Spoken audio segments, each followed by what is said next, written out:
You are listening to Prophet Pearls with Nehemiah Gordon and Keith Johnson, exploring biblical prophecy for yesterday, today, and tomorrow. Shalom, Chaverim Shalanu. You guys already know what that means. It's peace to you, our friends. In Hebrew, this is Keith Johnson with Nehemiah Gordon, ready to take another peek into the prophets to see if we can find some pearls to share with you. Shalom, Chaver Shali Ata Muchan. Are you ready? Ani Muchan, Keith. I am ready to plunge down deep into the water, into the depths to find the pearls. Hey, that's exactly what we're going to do. It's really I love these stories. You know, I'm a Bible story reading pastor. That's just the bottom line. So whenever we get to a story, I always get real excited. But we're going to be reading a story today that is really well known. A lot of people know about it. It's funny, Nehemiah. There's a lot of stories in Scripture that I'll mention to people that have even been long-term people in the church, and they won't know anything about the story. And I've always been surprised by that. But then when I think about what's happening in most churches on Sunday morning, they did a survey not long ago that said that most preachers don't even preach out of the Gospels as much, but they mostly preach from the letters of Paul. And you think about that, there's something like 80% or something. And that the Old Testament, quote unquote, is used for the really well-known stories like, you know, Noah and the Ark and Adam and Eve.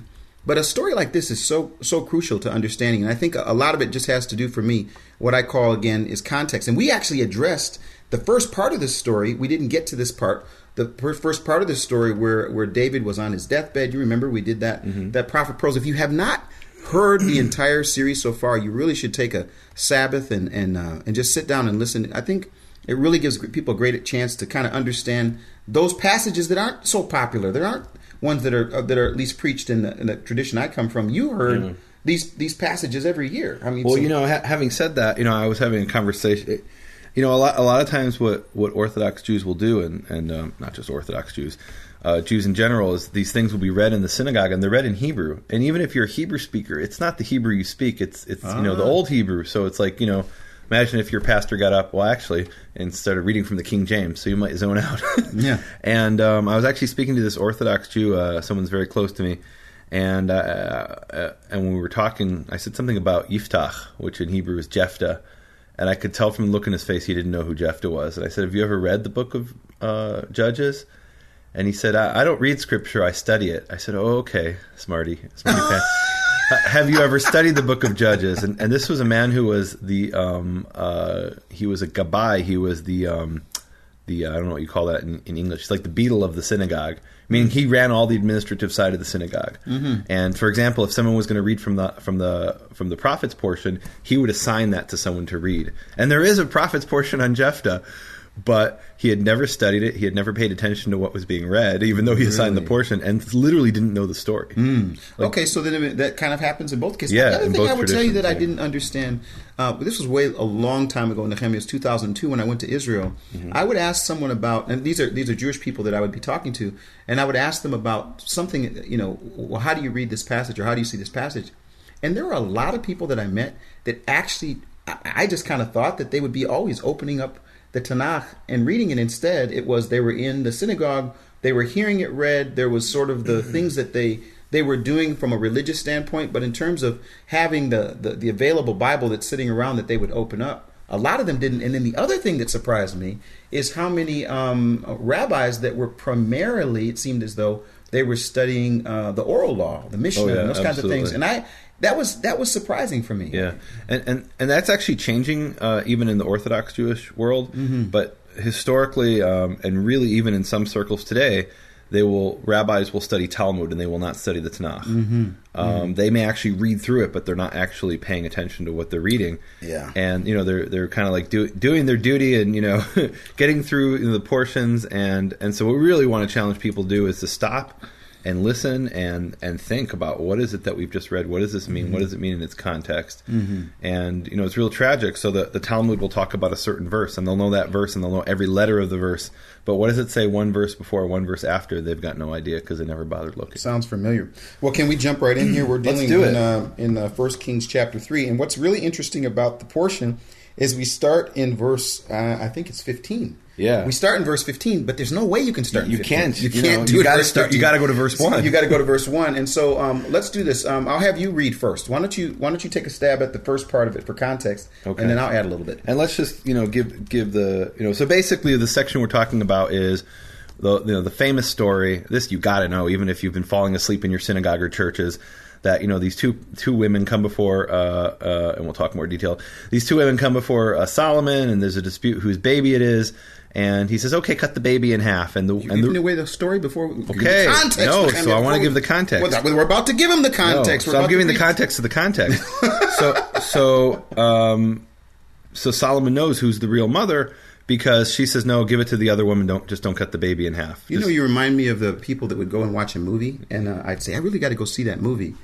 And they'd say, oh, it's a great... Spoiler alert! Spoiler alert! It's a great movie. There's this part where you think it's him, and it's, what are you doing? Let's go to I'll take over from here. Hold on. 1 Kings chapter 3. So why is the context important? Because this story of the two women and the baby is an illustration of Solomon's wisdom as a judge. Mm-hmm. Well... what we're about to read is where Solomon gets his wisdom from. Absolutely. That's what's important here. Go ahead and read that. Okay. All right. So we're going to... All right. Now, I wonder if there's different verse numbers in the English, because in Hebrew, it's the same verse number. So really, it starts in verse 2, not in verse 1. Okay. Verse 1 is about Solomon marrying the daughter of Pharaoh. Nothing to do with our story. Okay. And let's see. Verse 2. I'll read the JPS. The people, however, continued to offer sacrifices... it says in the JPS the open shrines, but that's misleading. It's the high places. Mm-hmm. Because up to that time, no house had been built for the name of Yehovah. Mm-hmm. You don't get excited by that, Keith. And Solomon, or Shlomo in Hebrew, Shlomo, though he loved Yehovah and followed the practices of his father David, also sacrificed and offered at the Bamot, at the high places. Mm-hmm. The king went to Gibeon, to sacrifice there, for that was the largest Bamah. On that altar, Solomon presented 1,000 burnt offerings. Mm-hmm. At Gibeon, Yehovah appeared to Solomon in a dream by night, and God said, "Ask what shall I grant you?"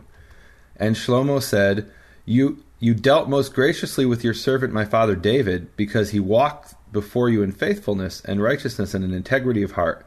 You have continued this great kindness to him by giving him a son to occupy his throne, as is now the case.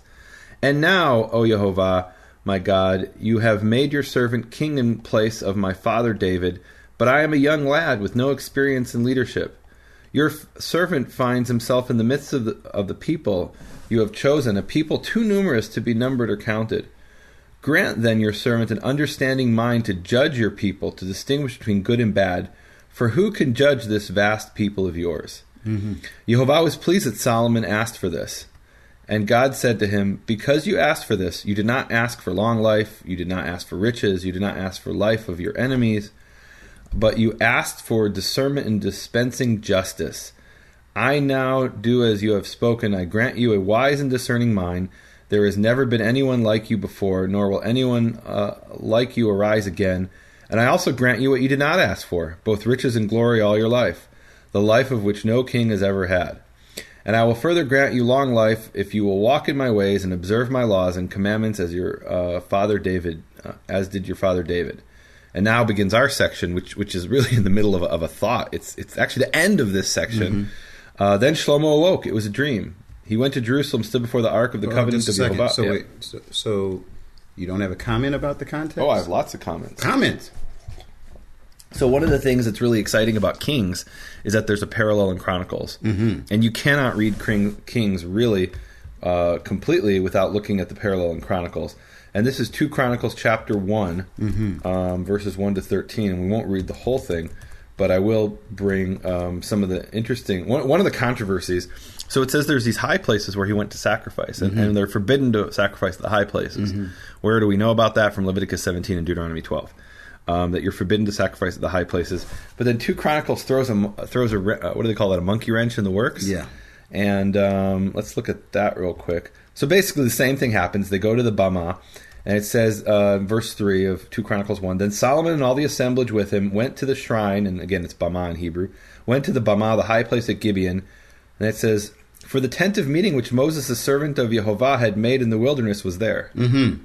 And then it says in verse 4, But the ark of God David had brought up from Kiryat Yearim to the place which David had prepared for it, for he had pitched a tent for it in Jerusalem.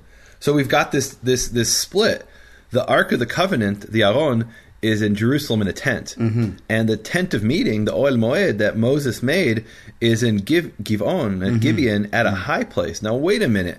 Many people will tell you, and this isn't such a crazy assumption, that the Ohel Moed, the tent of the meeting, was destroyed after the Battle of Afek. That's the story where the ark was taken, and Eli, was sitting on the chair, and he fell back and broke his neck. And then the next thing we hear is in Jeremiah about how God abandoned the tabernacle of Shiloh, So wait a minute, but it survived Shiloh and was brought to, or at least something of it survived and was brought to Givon, to Gibeon.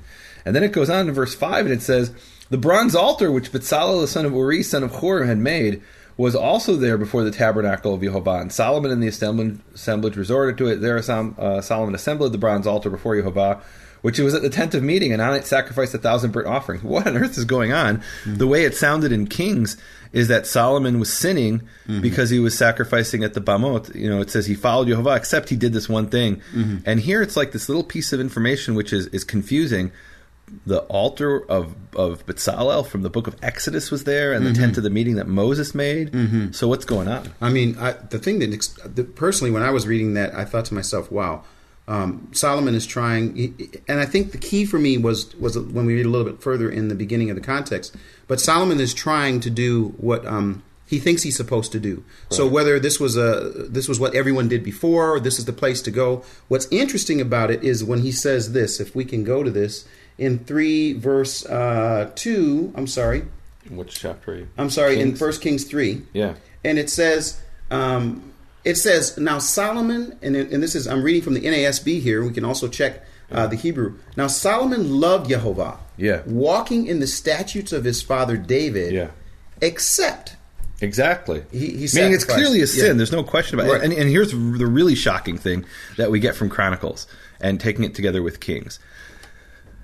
The tabernacle of Moses was there. The altar of Bezalel, the son of Uri from the book of Exodus, was there.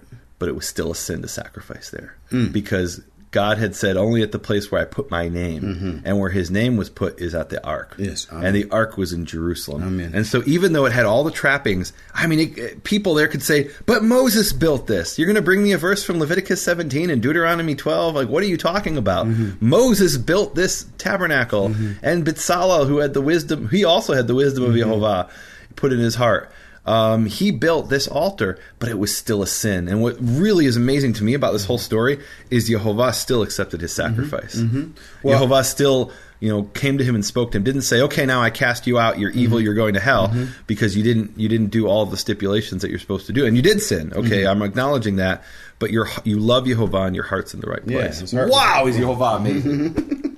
So it says here that and I, Nehemiah, I don't know about the issue of whether he accepted the sacrifice or not. We know that he showed up. He responded. Well, it says that he appeared to him in a dream at night, and God said, "Ask what you wish." I want to dwell on this just for one more minute, because a lot of people I interact with today, I call them they're the Shabbat police or the Torah police. That we have this phrase in Hebrew. They're gonna be checking your tzitzit. You're checking your fringes to make sure that they're according to all the stipulations, and if the tzitzit checkers or the Torah police had shown up here, they would have said, "Whoa, God, you can't be talking to Solomon. He just sinned." Yeah. And instead, Yehovah said, "I'm bigger than what you think I am." I mean, but and again, the point is that he met with him. And then I think the thing that kind of threw me, that I like if I can go to 1 Kings 3:6, it says, "Then Solomon said, 'You've shown great loving kindness to your servant David.'" That's a statement that we can go and look further into. "According as he walked before you in truth and righteousness and uprightness of heart toward you, and you have reserved for him this great loving kindness." He says, "You have made your servant king in place of my father David, yet," and then in different phrases, it says it yet, but in the NASB it says yet, "but I am a little child." And this is something that really caught my attention, because we don't know exactly how old Solomon was. No one can say. In Kings 14 verse 5, it says Solomon was 12. Not like, Well, but look how, where it said, hold on. Thank you. So anyways, it doesn't say exactly how old he is. We don't have that like we have statements over and over in Kings.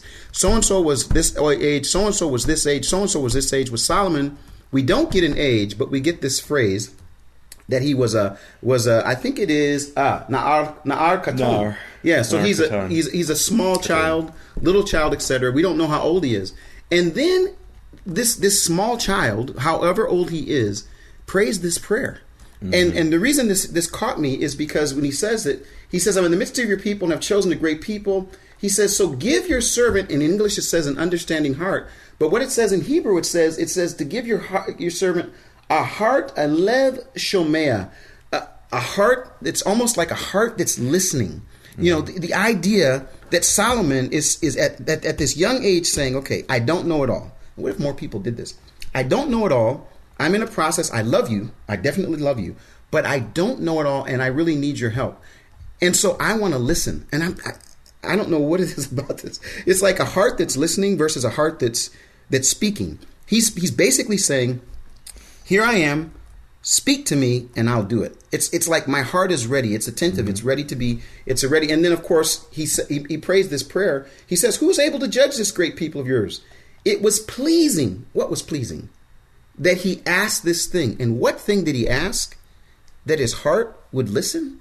Yeah. I mean, I think, even as we do these prophet pearls, we don't know it all. We might have our computers. I mean, I think, let's see, 1, 2, 3, 4 books and computers. And even at David's prayer, he says, open my eyes that I might what? Yeah, that I might see these wonderful things. Yeah. And here his son comes along and he says, may my heart listen. Yeah. And really that's where what I love about doing these studies is that here's this young child, however old he is, that knew how he knew this to pray this prayer. Yeah. We don't know how he knew it, but he prayed it. And then God answered that prayer. So that was the thing that really... Yeah, and about his age, I mean, I don't know that we can really assume that he's, 12. Because we don't know. Because, think about it. In the U.S. Constitution, the president doesn't have to be 45 years old to be president. Mm. So imagine you're king of Israel. Maybe I'm 41 years old, mm-hmm. and I feel like Solomon. I'm a young man. I'm a young boy, mm-hmm. and there's a lot I don't know. Mm-hmm. Absolutely. Yeah. So, the thing that it goes on in verse 3:14, before we get to verse 15, and this is the other thing, the connection with what you just said. He says, if you walk in my ways, boy, that sounds familiar. If you walk in my ways, keeping my statutes and commands as your father David walked, then I will prolong your days. And of course, you can read what those statutes are, and over and over again, he'll talk about doing this prolongs your days. Honoring your father and mother prolongs your days. Doing this, over and over. Then it says, and then this is the verse that I like, and this is the beginning of the actual portion, 3:15. If you guys, I hope you got your Bibles open, at least more than one, because you got to catch up to us here. Then Solomon awoke, and behold, it was a dream, and then he came to Jerusalem and stood before the ark. And then what does he do? He offers more burnt offerings and makes peace offerings. And then, in English... Did you say pizza offerings? It says peace offerings. Pizza offerings. He went to Pizza Hut? Yeah. And made a feast for all his servants. And some people... I just want to stop right here, and I want to be not taking a deeper look. It would be really easy if, when you see the word feast, you could think, oh, this must be one of the feasts. You could do a whole message and say, maybe this is one of the feasts. In fact, the word is it's not one of the feasts. But it's an example where the same word can be used, but two different meanings. Feast of the Lord. What is the Hebrew word behind that? And the feast here. Oh, you're doing the word mishteh? Yeah, mishteh. No, I'm saying that's an example. Is not a moed. Exactly. Moed is appointed time. Exactly. Chag is a pilgrimage festival. Yep. This is yep. mishteh, different word altogether. It means it was a drinking party. Yeah, absolutely. So they're having a time. But he says he stood before the ark. Now, I want to stop there because let's just talk just for a second about the significance. Can you read the whole phrase? Yeah, go ahead. The ark of the Aron Brit Adonai, the ark of the covenant of the Lord. And actually does say there Lord. Adonai. Mm-hmm. Yeah, it does say Adonai. Yeah. So here you have the ark place. This. I don't even know how to. I honestly don't even know how to start talking about it. Well, I think it's interesting. Before he got the divine wisdom, he went and he offered offerings at Gibeon. Mm-hmm. And after he got the divine wisdom, he said, "Oh, maybe I need to go to Jerusalem and offer these offerings," which I think is also a part. We call it the joy of the journey, and the joy of the journey says, God meets Solomon as a young, whatever the age is, he meets him at this place. 41. Whatever it is, and he brings him to the next place. And I think that's another picture that I like about this story is that that our Father in heaven would meet him at a high place and then bring him to this place, and then we get a chance to see what happens. So, if you want to, Nehemiah, we can get right into this. I'm not done with Solomon. Yeah, no, so I mean, he's the wise. I think we really, the story is a great story, and everybody knows the story. Come on, and we'll talk about the details. No, a lot of people don't know the story. We're going to tell the story. But I want to talk about why it was so important for him to ask for wisdom, and it wasn't just wisdom. Let's go back to the exact verse, which is I think verse 9. Yep. It says, and may you give to your servant a listening heart, and it says lishpot, to judge your people, to discern between good and evil, or literally to know between good and evil, to understand between good and evil. Because who can judge this heavy people? Literally says. People, yeah. So judge. We have an American law, and I say American because that's where I grew up. We have this concept of the separation of powers. And we have, and it's funny, I asked my Chinese students, do you know how does the American government work? And they said, there's 3 sections. And they actually knew this. They said there's the legislature, the judiciary, and the executive. And I said, how does your government work? And they said, we have no idea. They literally said that. But so everyone knows this, even Chinese people. The American has 3, and there's separation of powers, and each is separate. Well, in biblical Israel, it wasn't quite so simple. Meaning the main function of the king after ruling, one of his main functions was to be a judge. And that actually goes way back. And I just want, if we can spend a couple minutes on this, I think it's really important that the role of the king of Israel is to be a judge and to be a righteous judge. And that's really what he was asking, to have the discernment to be a righteous judge.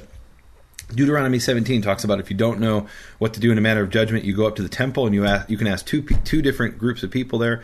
One is the Levitical priests, and the other is the judge. And it actually says Hashofet, the judge. He's the high judge. He is the head of the Supreme Court. We see in the book of Judges, there's a whole era of judges. And we have judges like who is the top judge in all of Israel. And that judge is also a leader by default, meaning that's the Hebrew thinking. A judge, the high judge, is a leader. So we have, we have Jephthah, and we have a whole bunch of judges, Gideon, and anyway, the era of judges gives way to the era of kings, and explicitly, the people come and they say, "Look, this judge system, we're not happy with it. We want a commander in chief to come and be our king and also judge." And that's exactly what they say to to Saul. In this is in 1 Samuel chapter 8 verse 5. It says they said to him, "You have grown old to." Sorry, this is not Saul. It's Samuel, the prophet. And they said to Samuel, "You have grown old, and your sons have not followed your ways. Therefore, appoint a king for us." And then the JPS says to govern us like all the other nations. But in the Hebrew, it doesn't say govern us. It says to judge us like all the nations. So the role of the king is to be a judge, and that's what he's thinking. And then one more verse, which I think is a really important one. It's talking about the future King Messiah. May he come soon and bring world peace. Isaiah chapter 11. Can we read that one? All right, Isaiah 11, I'll read it in the JPS. "But a shoot shall grow out of the stump of Jesse, a twig shall sprout from his stalk," a very famous passage. "The spirit of Jehovah shall alight upon him, a spirit of wisdom and insight, a spirit of counsel and valor, a spirit of devotion and reverence for Jehovah." Then verse 3, "He shall sense the truth by his reverence for Jehovah. He shall not judge by what his eyes behold, nor decide by what his ears perceive. Thus he shall judge the poor with equity." Remember, this isn't the head of the Supreme Court. This is the King of Israel, who's going to reign on the throne and rule the entire world. But one of his main functions will be to judge. He will judge the poor with equity and decide with justice for the lowly of the land. He shall strike down a land with the rod of his mouth, and slay the wicked with the breath of his lips. Justice shall be the girdle of his loins, and faithfulness the girdle of his waist, etc., etc. The wolf shall dwell with the lamb, etc. Okay, so we have this image of the king as a judge, and I think when we read this story about Solomon, we can think about Solomon. But can I say this, that he's a type of the Messiah? He is a Messiah, but he's the type of the future Messiah, the from the line of David. And that's what we read earlier. We were talking about the line of David, and that was, I think it was almost three episodes ago. So if people didn't get a chance to listen to that, they can actually go to that Prophet Prose. Do you have that verse, Nehemiah, off the top of your head? Which one? The Prophet Prose that we read about David. It was in 1 Kings chapter 1. 1 Kings chapter 1 is where we were talking about David and how this whole thing's set up for Solomon to be the king. In there somewhere. Yes, it's 1 Kings chapter 1. Okay, so now the here comes the circumstance, the situation. Now the actual story. The story that you say everyone knows, that we don't need to read it then. No, of I course, say we don't a lot of people don't know it. I'm just saying, so here we go. I think it's as important to get the context Yeah, of the story absolutely. itself. I'm 100% with you on that. 1 Kings chapter 3, verse 16. Yeah. And then it says, and then two women, and it says who were harlots in the NAS translation. And it says in Hebrew, zonot. They're prostitutes. Yes, the prostitutes, it says there. You know what's really interesting, Nehemiah? There's sometimes where you'll read something in Scripture, and I know there are different historic people that will do translation or interpretations, and it was really, really interesting. There was an interpretation that these weren't actually harlots. Oh, really? Yeah, and the interpretation was that they were. No, listen. And the interpretation was just says they were. Well, here's what the issue was. The issue was whether or not harlots, actual prostitutes, would be able to go before the king, before the righteous king, and come in with this issue. So the issue was they were trying to figure out how to get around it. So can I give you one of the interpretations? Sure, I haven't heard this. So one of the interpretations is no, they weren't actually prostitutes. They were actually people who were what do they call it? Tavern runners. They're running the tavern. Oh, yes, you know about this. Okay, yeah, that I'm familiar with. Okay, you are. So well, you know. I know. So you're sandbagging us. No, you know that there's a tradition where there's a different interpretation. Wherever there's a prostitute you want to say is righteous, in some of the Jewish sources, they'll say she was a pundakait. That's right. Which is a tavern. So, folks, here's what's happening here. I'm trying to draw him out. For example, Rahab, the prostitute, they'll say that. Well, she was just an innkeeper. That's really the word, innkeeper. Yeah. And so the point is, they were saying, well, no, the husbands were gone. They got in a situation. These were actually two innkeepers. Let's just go with the word, right? Well, but why? What and here's where they're getting it in the Aramaic translation. It does say for Rahab that she was a pundakait, an innkeeper, but that's because it was kind of like in the Old West, where the inn was also the brothel, because where else do you have a bed that you can rent by the hour? So that's in the inn. But no, these obviously are prostitutes, and Rahab was a prostitute, and that was the whole point of the story. Yeah. But I think the point of them being prostitutes here is that even these lowly prostitutes can get justice from the king. And so that's what happens. They come before, and one woman says, "Oh, my lord, this woman and I live in the same house, and I gave birth to a child while she was in the house. It happened on the third day." I could do a sermon on this. It happened on the third day I gave birth, that this woman also gave birth to a child. And we were together. There was no stranger. She makes sure to let you know the circumstance. There was no other person in the house. Only the two of us in the house. This woman's son died in the night because she laid on it. So she arose in the middle of the night and took my son from beside me while your maidservant slept, and laid him in her bosom, and laid her dead son in my bosom. And then 3:21, if I can continue. When I arose in the morning to nurse my son, behold, he was dead. But when I looked at him carefully in the morning, behold, he was not my son, whom I had born. You know, it's really interesting when I read that. When I read that, and this is what happens for me. I try to slow down in passages and get the picture that's happening here. So the picture is maybe it's early in the morning. Those women who nurse their children, sometimes they wake up at 4:30 in the morning, and it's you can't see. So she's trying to nurse the child. She comes to find out that the child is dead. But then later, she looks in the light of day, and she says, "Wait." I mean, so maybe at first, when this happens, she's thinking, "My son is dead." Because she can't see him. It's not like you can just flip a light on, where they're living. I mean, so they say it's dark. Children, I don't know if you know this, these children, they wake up like 4 o'clock. They wake up at nighttime. It's so immature of them. So they wake up at nighttime. So she's feeding her child. Maybe it's the time that she's doing this. And then when the morning light comes, she notices this is not her son. So it says, "Behold, he was not my son whom I had born." Then the other woman, now this is where things get interesting. The other woman comes in and begins to do her thing. 3:22. And I think I mean, I shouldn't say I like, but I mean, the way that this is, I'm trying to scroll at the same time. And the other woman, she said, "No, for the dead one is your son, and the living one is my son." Thus they spoke before the king. And so we have a legitimate argument happening before the king. And remember, they don't have DNA tests, so there's no way. Yeah, there's no scientific way to determine. And there are no witnesses. They can't. There's no father that can come in to talk. To talk on one's behalf or the other's behalf, or whoever. Well, because the father doesn't even know he has a child. Who knows? Yeah, who knows? But one of the things that came to me was this. I was thinking about. So what is this happening? So you have the one who's coming to bring her case. Then you have the other one that's saying, hastily, I'm going to bring my case. I thought immediately of Proverbs 25:8.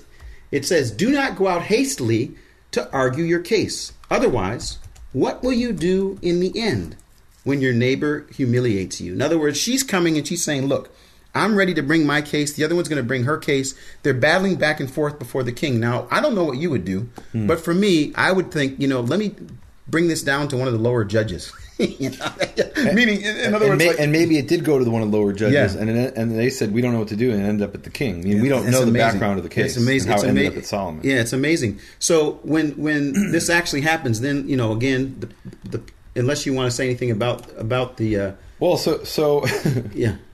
So when I read this, here's where my rabbinical background and culture comes in. The first thing that I think when I read it, and how far did you get there? Only this is just the end of the story of them talking. You can. Oh, okay. Yeah. So actually, let's finish the story, and I'll tell you the rabbinical background because it immediately pops into my head, and it's obviously based on this story. And I would venture to say I'm going to share it. So there's a section that every Orthodox Jew, every Orthodox Jewish male studies in the Talmud, and it's the beginning of the tractate of Baba Metzia in the Talmud, and it has to do and it's actually something that I had to memorize as a child.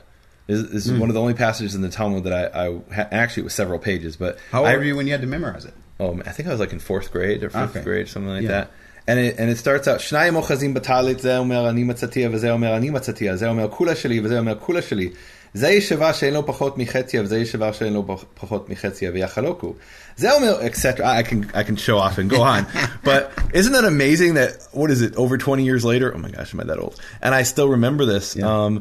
And it really is, it's a section about two people walk into the court and they're both holding on to a talit, which is, the garment. That's the main garment people wore. And one says, I found it. And the other says, I found it. In other words, they're not claiming prior ownership.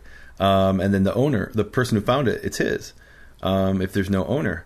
And so then says, all of it's mine. The other says, all of it's mine. And one has to swear, they basically come before the court, and the court figures out how do we do it. And in the end, the court decides we split it in half. And they obviously got this from Solomon. And what they did is they took the principle in the story of Solomon, and they've now applied it. Now, the interesting thing is, if you come from the rabbinical perspective, you get a different answer here. You say, oh, wait a minute. That's why Solomon was going to cut it in half, because he knew the Talmudic tractate of Baba Metzia. Oh, come on. And this is what the rabbis will tell you. No, this is what they say. And so just like the talit was cut in half, he was going to cut the baby in half. So or it's actually the other way around. So they'd say Solomon knew the Talmud. That's what they'll tell you. So can I segue here? There's this concern that I have sometimes. I think I brought it up a little bit earlier. I never memorized that tractate. I never knew anything about it. Memorized the Epistle of James instead. I memorized the Epistle of James. But what's interesting is that sometimes there's an assumption that for those who do have access to the Talmud and the Mishnah and those kinds of things, that their answer, because it will be at the deeper level, will be the right level. Oh, that's why Solomon was going to cut the baby in half, because that's what you do with the talit. Exactly. Wow. Yeah. No, and so the reason I bring this up, though, that makes me a little bit sad, is that we have this ability to get to the Scripture and to see it in the original language and history and context, and then there's always I won't call it a shortcut. I would just say another way around it, a man's interpretation. And so when in this interpretation, sometimes it can go so far and so far off what the original purpose of the Scripture is. And again, that's where I get so concerned when people tend to push that. And can I say this? This is probably going to get me in a lot of trouble. When they say, well, look, we have access to the rabbi, and the rabbi's got the rabbinic interpretation, so therefore we know we're right now. Right. And then I've sat down with some rabbis, and actually the blessing of it is been able to talk about passages in language, history, and context, and I've had rabbis say, you know what, I didn't think of it that way, because I've been so conditioned to read, this is the oral tradition, this is the rabbinic tradition. Well, so it's something that I want people to be aware of. And imagine my background, so I know this section by heart. but maybe I don't know the section in Kings by heart, and I'm sitting there in the synagogue, bored out of my mind, and they're reading the prayers, and I open up the Haftarah, the prophets portion, and I say, oh wow, wow. He thought he was going to apply the law of a talit, when really, come on, it was the exact opposite. I mean, he came up with this, and that's why he's so smart. They say the really brilliant things in history are the things that you look back and you say those things were obvious. And so Solomon came up, it's like like a lot of things Einstein said, we look back and say, oh yeah, well, why didn't somebody think of that before that? And so that was the brilliance of Solomon, that he came up with something that afterwards you can look back and say that was so obvious. And here's a really powerful example, I think, where the Jewish history, language, and context isn't the original biblical history, language, and context. That Jewish tradition has taken this biblical concept and this biblical story and derived something from it, which is wonderful. But then to take that derivative and read it back into the original is a complete distortion of the biblical story. And with that, we'll move on. Yeah, if that's okay. Sure. So we have this story, Nehemiah. We've got them battling back and forth, and then we get to this sentence of the king, and he says, Solomon says that in verse number, let's see if I can get there real quick, verse number 23. Okay? Yeah. Verse number 23. Then the king said, he kind of repeats them. The one says, this is my son who is living, and your son is the dead one. And the other one says, no, for your son is the dead one, and my son is the living one. The king then said, get me a sword. And at this point, that's the game is about to change.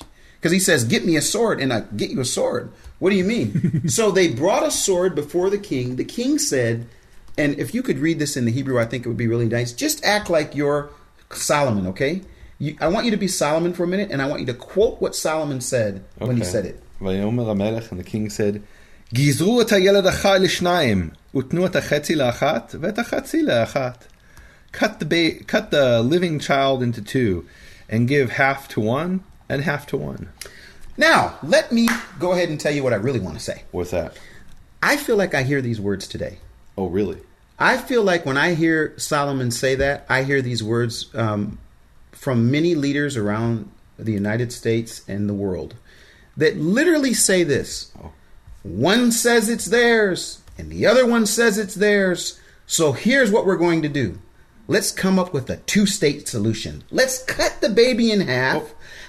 You have your half, you have your half. And in fact, what they're really saying, and I want to give a little promo here, because when I read this story, Nehemiah, I've read this story all the time, but I was really this year, I've really been struck by what's happening, and I've kind of stayed out of it, but I've really been struck by what's happening in the land of Israel regarding the politics of the land of Israel, and specifically when it comes to what I call the cut the baby in half idea, that somehow let's just have you take this part and have you take this part. The simple solution, you do this over here, you do this over here, and everybody will be fine. When in fact, what I believe is happening is they're killing the baby.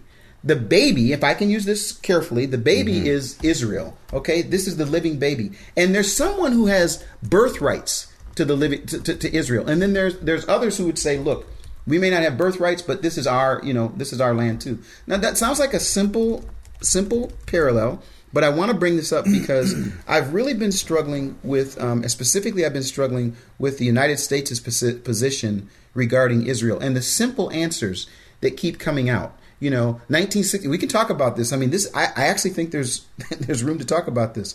Israel does what it does, gets attacked, tries to defend itself, gets attacked, tries to defend itself, and then you've got sort of these people on the outside who come up with these simple answers. Well, you know what? Just go back to the 1967 lines. Just do this. Go back. And what it always ends up doing is it doesn't bring life to the people, even in Israel. In my humble opinion, it actually brings death. And I think staying on that and that, if the story ended right here, if the story ended right here, people could say, well, Keith, you've gone too far. But what do we find in the story? We find out that by asking the question, who loves the land? And I would say something. Now, I want you to challenge me. I feel like sometimes, and maybe we should get to the verse, but that even the present, many Jews in Israel would say, well, okay, rather than causing, major issues. Let's keep giving. Let's keep doing. We want to keep. I mean, there's just more and more. You bend over backwards sometimes, and I feel like. For me, I feel like eventually you've got to come to the place where you say, okay, enough is enough, and let's have a judgment. I think that judgment ultimately in Scripture is going to come. So that's my beating the drum. And just to extend your analogy, it's almost like they're saying, let's give the ears and the arms, and to one part, and we'll give the legs and the torso to the other, and what ends up is we're fighting over the head now. And it's killing the baby. It's a powerful analogy. So let me tell you what I did, and this is actually, if we can take a moment here just to do a little ministry minute. One of the things I did this year was I was invited to write for Breaking Israel News, and this was one of the first couple articles I wrote. And the title of the article, and I'm actually going to post it again when we put this up for on BFAinternational.com. I'm going to post the article when we do Prophet Pearls. It was called "Don't Cut the Baby in Two," and I was addressing this whole issue of what they call the two-state solution, which I think is not a solution at all. We can go into that. We can go into depth about that. But what I am committed to doing is continuing when the doors open. Effective doors for ministry, you want to walk through them. And one of the effective doors for ministry was to be able to write. And I think there's probably 7 or 8 articles. And one of the things that's really interesting, there might be 8 or 9 or 10 people that are writing for Breaking Israel News.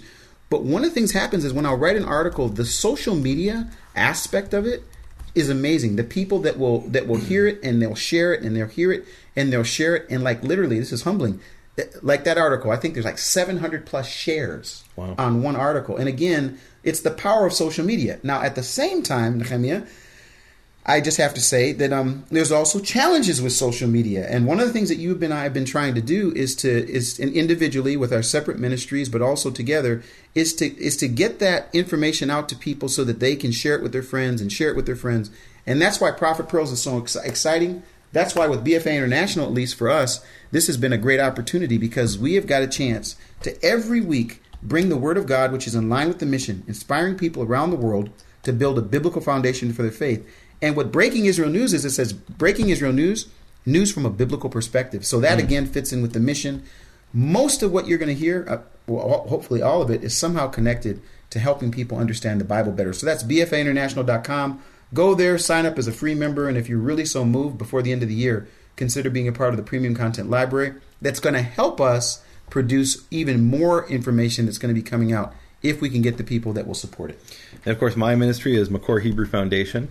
And my website, nehemiahswall.com. And I want to invite people to head over to nehemiahswall.com and join what I call the support team.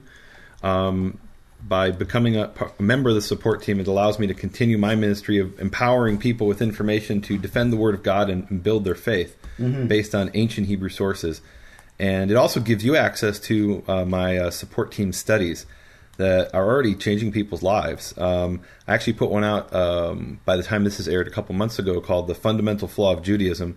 And I was sharing there this revelation I had driving to Roswell, New Mexico, and it had nothing to do with aliens. And I got this really touching email I wanted to share from this woman named Anne. And she wrote, life-changing? That's an understatement. Wow, that explains everything. This was after listening to Fundamental Flaw of Judaism. It says, it's these types of revelations and teachings that gives me an extreme personal confirmation that Yah is giving himself and making himself known. Thanks for being the vessel this time.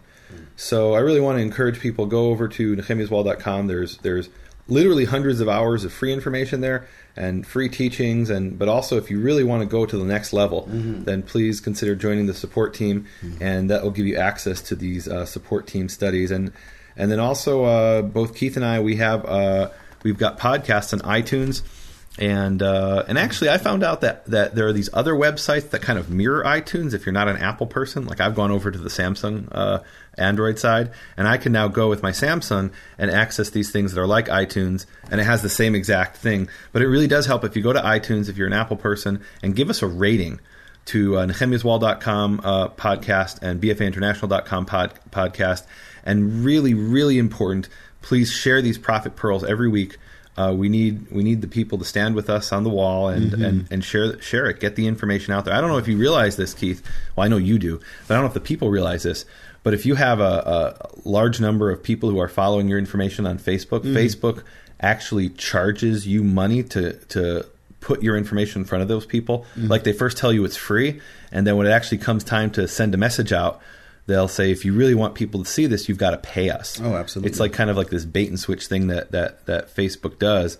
And can we talk about the Facebook controversy? Or well, I mean, I'm still vexed by it, Nehemiah. Can you please? I mean, it happened just this morning, and obviously this is going to be broadcast sometime down the road. But we're pre-recording. I need you to talk about it. Well, to be honest with you, I really want to stick on this right now because it's really frustrating to me.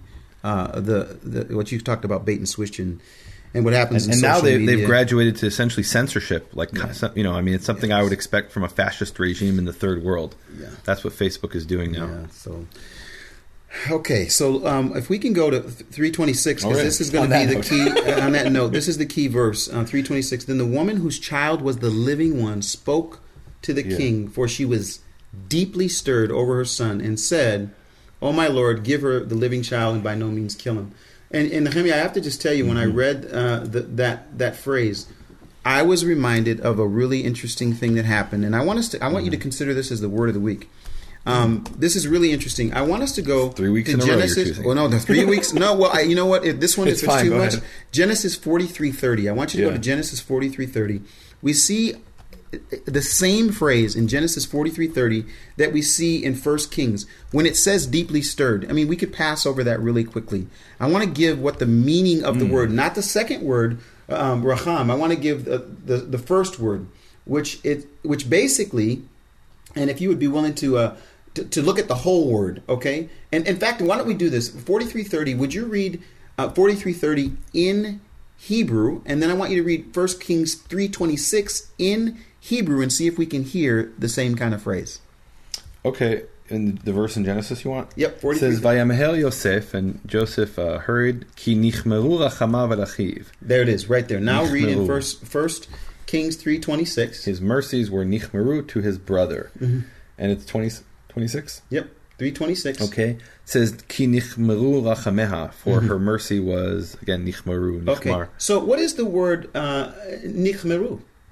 Yeah. So let's talk about what this word is, because I got kind of excited about this word, meaning that when do you have an answer? I wanted to do the word of the week. I mean, is that really too much? I think that's really too advanced. Okay, it's too advanced. I'll tell people what it means. Okay, and you can. And what I love is where we have these words and you get to see the literal meaning. Like there's often a derived, what we call an abstract meaning. Exactly. And if you look at the literal meaning, you understand what the abstract meaning is.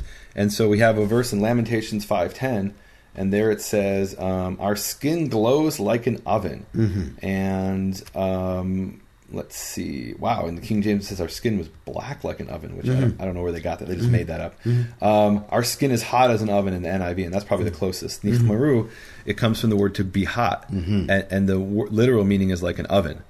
And so nichmeru achamav, or achameha, and for the feminine, is her mercy, her compassion got hot. So I don't know if people have experienced this. I actually experienced this, and actually experienced this somewhat, Nehemiah, even in discussing this issue about the social media, where there's a physical reaction to something that's taking place outside of your body.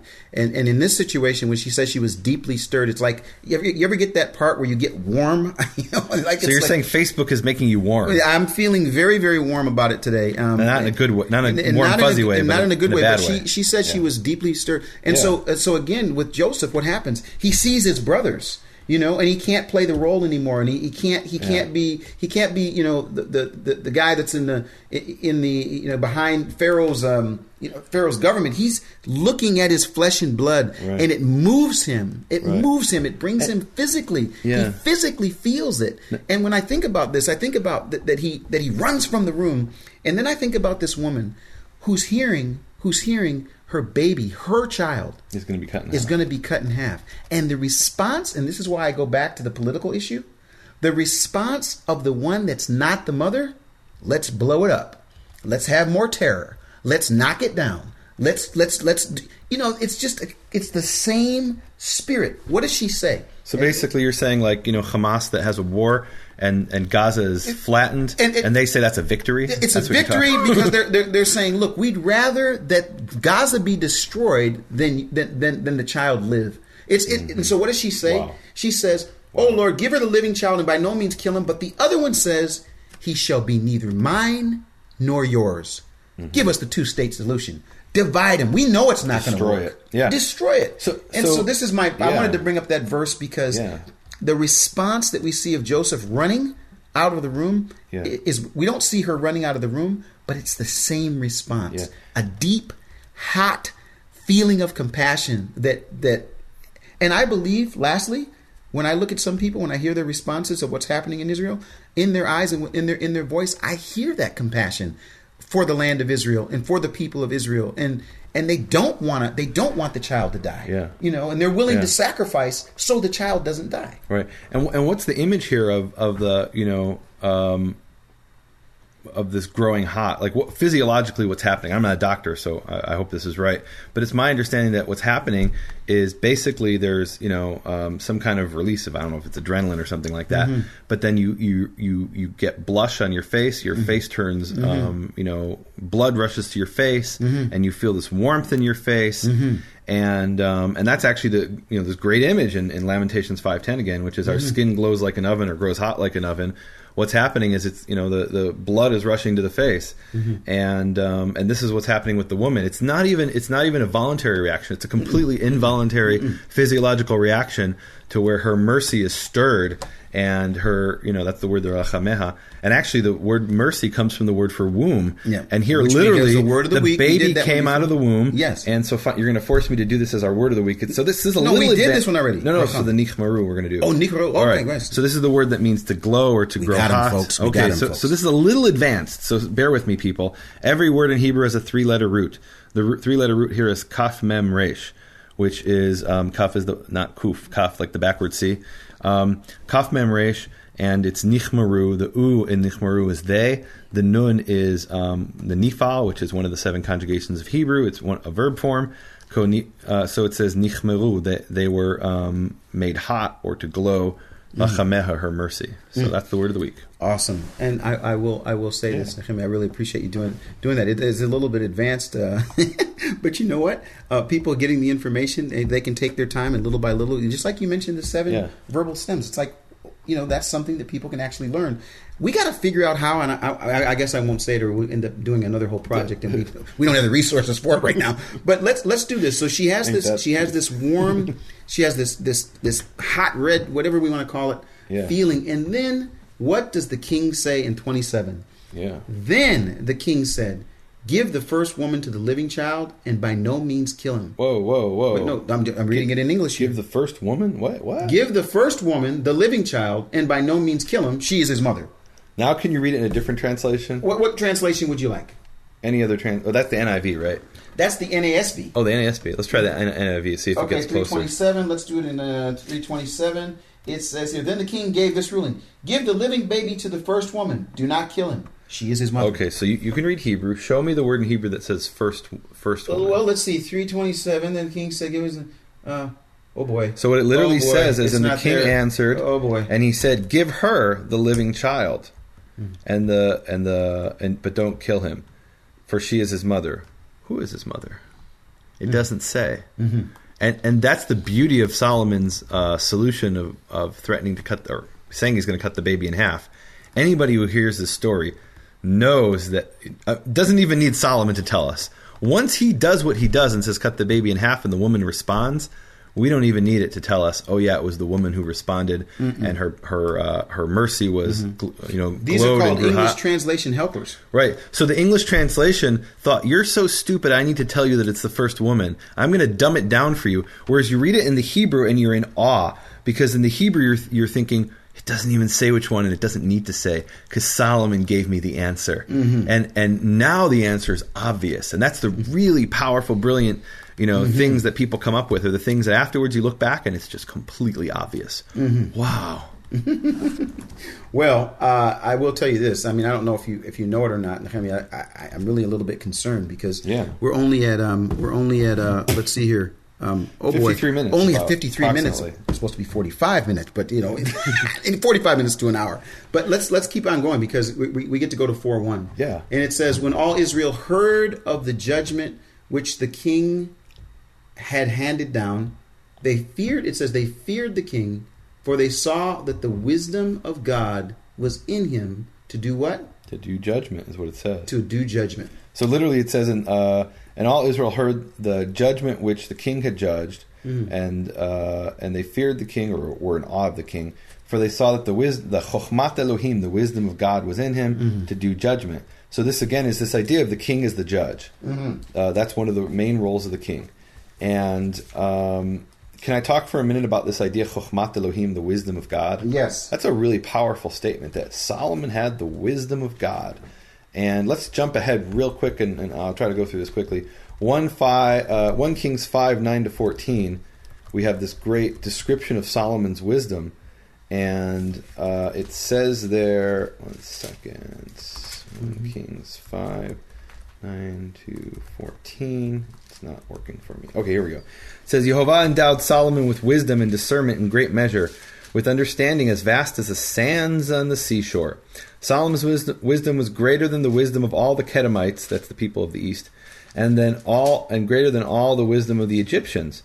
He was the wisest of all men, wiser than Eitan the Ezrachite and Haman and Chalkol and Darda and a bunch of other smart people. His fame spread among all the surrounding nations. He composed 3,000 proverbs, and his songs numbered 1,005. Now that's not 3,000 books of proverbs, but like single or two-sentence little statements that are proverbs.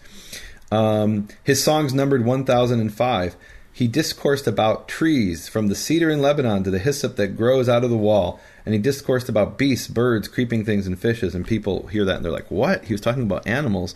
And what happened in ancient Israel is people would give these parables having to do with animals. We have a great example of the parable of Jotham, where Jotham, wants to talk about political leadership, and instead he talks about, cedars and bushes and things like that. So Solomon did, thousands of those.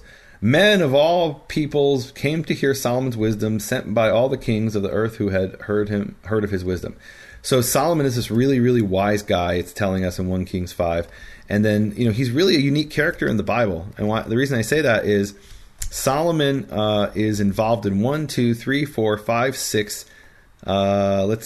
7 different books, and he's mentioned in more. But so we have him obviously in 1 Kings and the parallel in 1 Chronicles. But then we also have the book of Proverbs. Now, I don't know if people realize this. Solomon didn't write the entire book of Proverbs.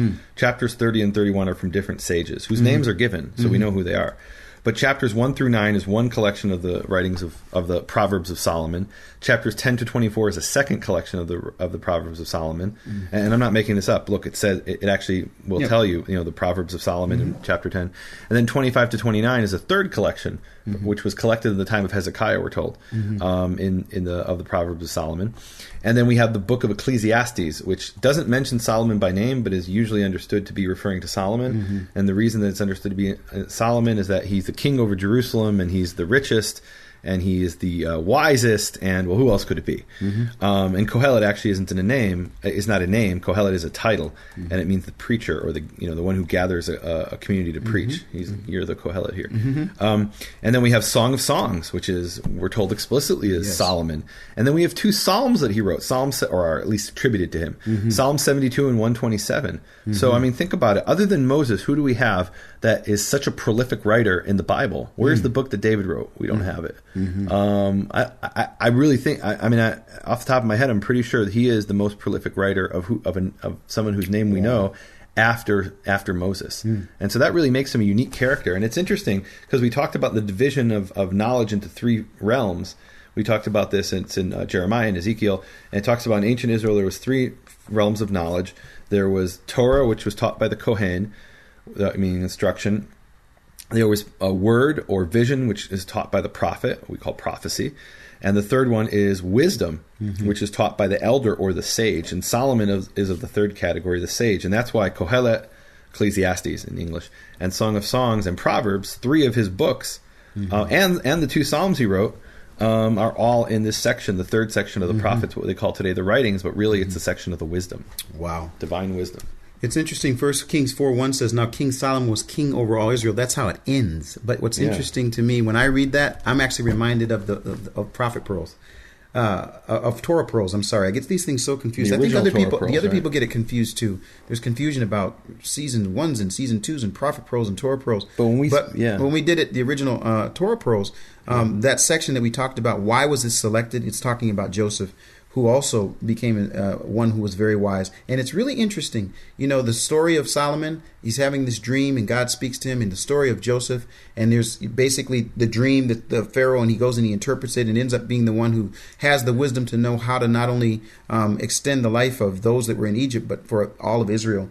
And when I read those parallels, and I hope people will do this, they'll go to nehemiaswall.com, they'll go to bfainternational.com and listen to the original Torah pearls. Listen to prophet pearls if you haven't listened to the ones before. And then every once in a while we'll do something special. Like I'm going to add this article that got me in major trouble called Don't Cut the Baby in Two. I'm actually going to put that at the bfainternational.com listing of prophet pearls. Yeah, we'll post that on nehemiaswall.com. Also, but if there's anything else, Nehemiah, I mean, we're oh boy, 1 hour exactly. Wow. Anything else? Can I just end with? No, I do have to share some other things. So Solomon really is a special character. That did you know that Solomon is the son of God? What, can I share that with people? You know, I did something really controversial, but for me it wasn't controversial. But people came up to me after and said, "What did you do? You know, did you convert to Christianity?" I prayed a prayer. We were preaching in a tent in the high desert of California, and I'd actually literally preached through a pair of shoes. I'm going to try to get him to stop here. I mean, Nehemiah, you're going to really tell what happened? I'm going to share what happened. So I was preaching in the high desert of California, and you were there too, and you were also preaching. And I prayed a prayer, and I asked Yehovah to. I said, Yehovah, I want to know who the one you've chosen as the Messiah. I want to know his name, and I asked Yehovah to reveal to me his son, and I have no problem praying that prayer because to me, the King of Israel will be the Son of God. There's no question about that in my mind. And I can bring you chapter and verse that the King of Israel is the Son of God. 1 Chronicles 28:6.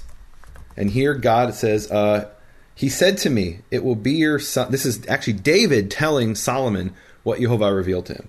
Yehovah said to David, he said to me, it will be your son Solomon who will build my house and my courts, for I have chosen him to be a son to me, and I will be a father to him. And I look forward to the time very soon when the King of Israel, who will be Yehovah's son, and Yehovah will be his father, will sit on his throne, and the people will beat their swords into plowshares and bring peace to the whole world.